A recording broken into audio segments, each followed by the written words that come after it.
Salut les amis, j'espère que vous allez bien. Aujourd'hui, une petite vidéo pour parler toujours de la procédure Campus France, bien évidemment. Comme je vous l'avais dit dans la vidéo précédente, l'objectif c'est de mettre à peu près 2 vidéos par semaine. Donc, c'est ce qu'on va essayer de faire. On est focus sur cet objectif-là. Et donc, aujourd'hui, une petite vidéo pour parler des erreurs à éviter pendant la procédure, les erreurs qu'il faut éviter. Et donc, on parle de ça après le générique. Et si cela vous plaît, n'hésitez pas à vous abonner, à mettre un petit pouce bleu ou un commentaire. Ce serait très intéressant. On parle de tout ça après le générique.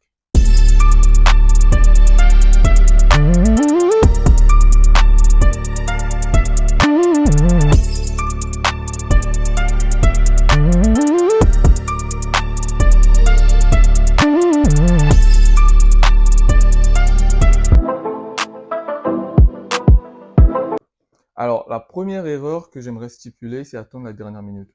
Beaucoup se disent que comme les dates limites sont un peu loin, en décembre généralement, donc on a assez de temps pour nous préparer, on prend notre temps, etc., etc. C'est bien de prendre son temps, de savoir prendre son temps, mais il faut pas aussi en abuser. Vous repousser, c'est pas forcément la bonne chose qu'on puisse faire. Donc, essayez d'optimiser votre temps et de vous lancer le plus vite possible. C'est vraiment très primordial. Pourquoi je le dis? Parce que très souvent, il y a des dossiers qui peuvent contenir des erreurs. Il y a des dossiers qui peuvent contenir des erreurs.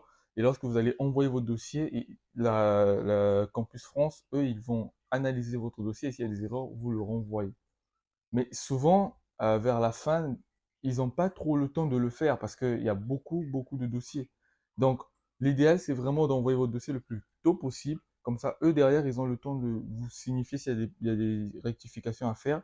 Et vous, derrière, vous faites vos rectifications et vous renvoyez le dossier afin que eux valident votre dossier. Donc, vraiment, l'idéal, c'est de faire ça. Et aussi lorsque vous faites votre dossier très tôt, c'est aussi une bonne chose pour vous parce que ça vous enlève un peu de pression et ça vous permet aussi de vous préparer à affronter la partie entretien. Donc vous allez avoir plus de temps pour vous préparer.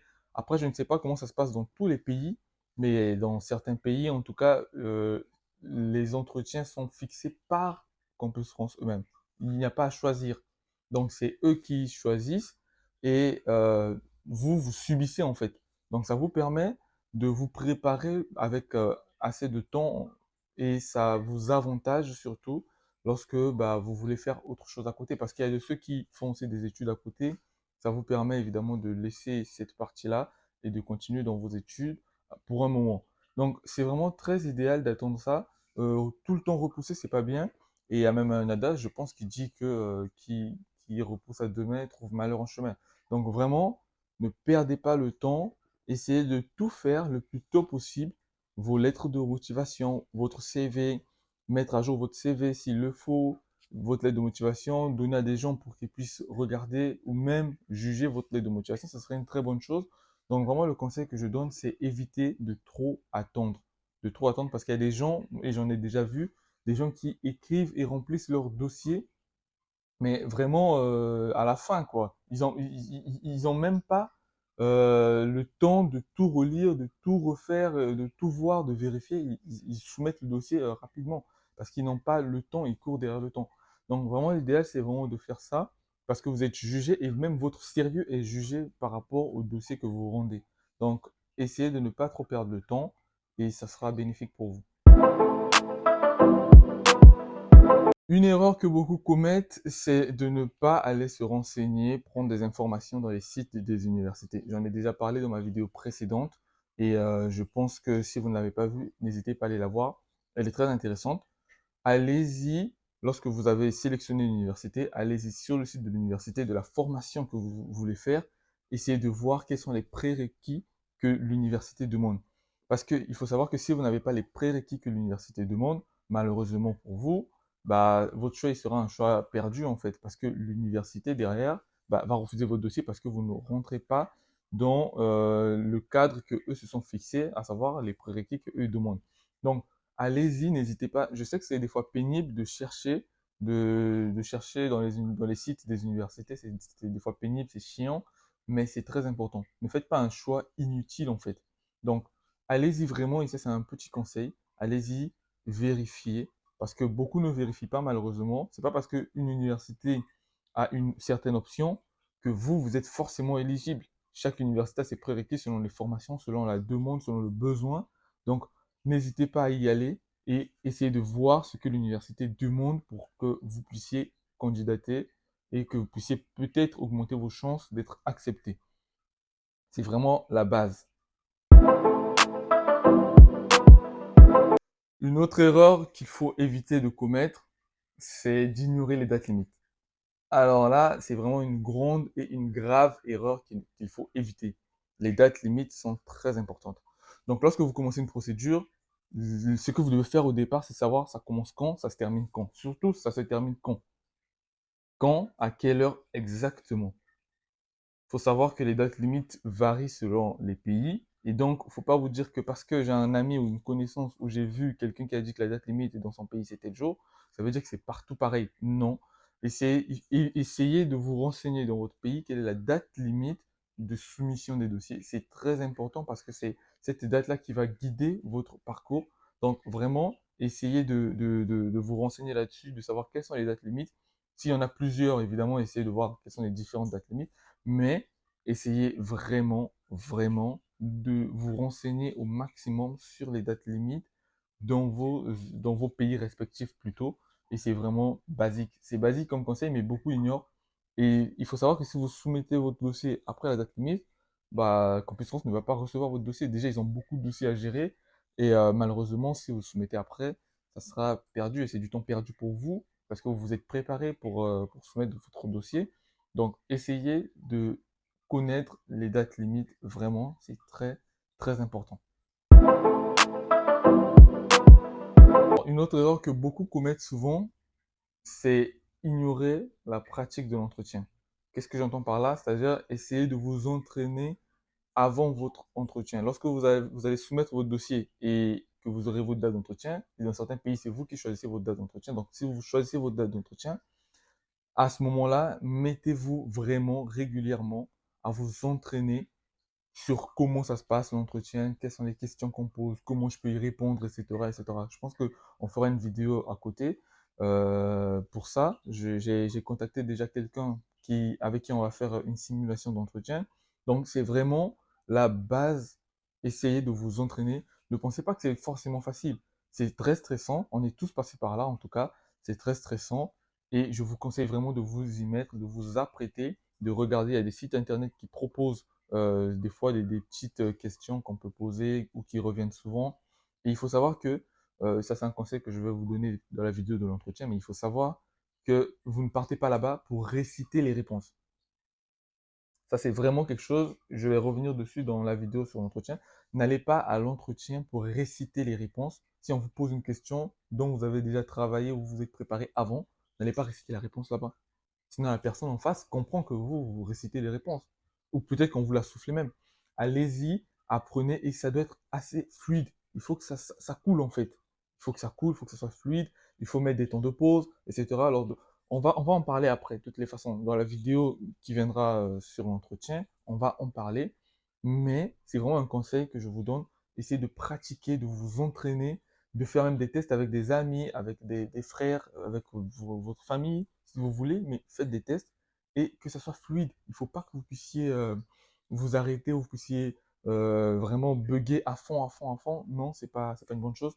Vraiment, l'idéal, c'est d'y aller en étant prêt. Et si vous, pendant vos tests blancs, chez vous à la maison, vous avez fait des tests et que l'entretien il se passe assez bien, vous y allez, mais avec confiance, parce que vous savez que oui, je suis déjà prêt pour l'entretien. Quand j'y vais, je vais avec confiance. Évitez d'y aller tout en n'étant pas prêt, en vous disant ouais, c'est juste un entretien, ça va aller. Là, c'est une erreur. Vraiment, c'est une erreur à ne pas commettre parce que bah, sur place, vous allez voir que ça peut mal tourner en fait. Et il y a des entretiens qui ont mal terminé. Moi, je me rappelle même le jour où j'ai passé moi mon entretien, mais c'était compliqué parce que la dame qui devait moi me passer mon entretien, elle était en colère parce qu'il y avait celle qui était passée avant, mais elle avait fait n'importe quoi. Elle avait raconté des choses vraiment qui lui ont énervé. Et donc moi, mon entretien avait même été décalé. Ça m'avait euh, un peu déstabilisé parce que j'avais évidemment un autre programme, j'avais mes cours derrière qu'il fallait que j'aille faire et j'avais aussi le stress à côté.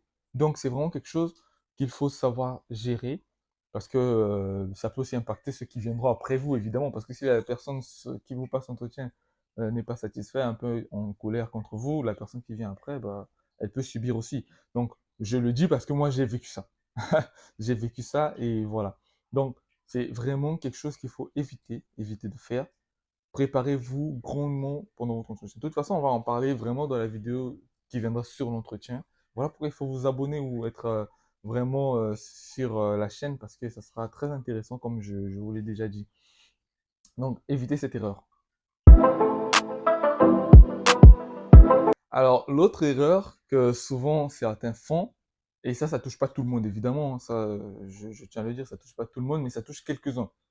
Et cette année encore, je me suis rendu compte que ça ne touche pas que ceux qui viennent d'Afrique du Nord, parce que souvent on se dit que ce problème touche souvent ceux qui viennent d'Afrique du Nord, mais non, souvent ça touche aussi ceux qui viennent d'Afrique noire, et ça, je l'ai remarqué cette année. Donc, l'erreur qu'il faut éviter, c'est de négliger l'apprentissage du français. Surtout lorsque vous venez d'un pays où le français est comme en seconde zone. Vraiment, apprenez le français, c'est très intéressant. Je sais que ceux qui viennent des pays du Maghreb, je ne sais pas si c'est tous les pays, mais en tout cas, je sais qu'ils font des tests de français lorsqu'ils font leur procédure Campus France parce que les universités demandent. Mais ceux qui viennent des pays d'Afrique noire francophone où on ne demande pas de test de français, ne pensez pas que c'est bon pour vous. Si vous savez que vous êtes bon en français et que ça va, c'est bien pour vous. Mais des fois, c'est compliqué. C'est compliqué pour certains. Il y a de ceux qui viennent d'Afrique noire, francophones, mais qui ont quand même des petits soucis de français, que ce soit en parler ou en écoute. Et donc, à ce moment-là, il faut vraiment vous y mettre. C'est un conseil banal, mais vraiment, il faut vous y mettre. Ce serait une erreur que de venir ici pour faire des études sans pour autant avoir vraiment des bonnes bases en français, en écoute ou en parler ou même en écrit. Parce que il y en a de ceux qui viennent et qui font surtout beaucoup d'erreurs en écrit. Et ça, je l'ai vu des gens qui venaient à la fois d'Afrique du Nord, mais aussi certains qui venaient d'Afrique noire francophone. Donc, c'est vraiment une erreur à éviter. Je vous le conseillerais. Mettez-vous à l'apprentissage du français. Évitez les erreurs parce qu'il y a des enseignants. Moi, je me rappelle, on faisait les TP et il fallait rendre les comptes rendus juste à la fin du TP et il y avait beaucoup de ceux qui venaient d'Afrique qui avaient ce souci-là. Donc, vraiment, mettez-vous dans l'apprentissage. C'est pas mauvais de reconnaître que oui, j'ai des petits soucis en français. Apprenez, évitez de faire beaucoup de fautes parce que c'est aussi très pénible pour l'enseignant qui corrige vos copies. Et l'écoute aussi parce que je me rappelle, j'avais une amie qui s'asseyait souvent avec moi, qui venait elle aussi d'Afrique et qui, souvent, lorsque l'enseignant faisait cours, avait du mal à comprendre. Parce que bah, le parler, en tout cas, c'était pas trop ça. Même moi, quand je lui parlais, des fois, elle me disait, non, tu parles trop vite, parle doucement, s'il te plaît. Donc, il y a ça aussi. Il faut vraiment vous y mettre. Je sais que ça peut être bizarre, banal, enfin, étrange même pour certains, mais comment ça, tu viens d'Afrique francophone et puis en français, tu as des problèmes. Je sais pas comment ça se passe dans tous les pays.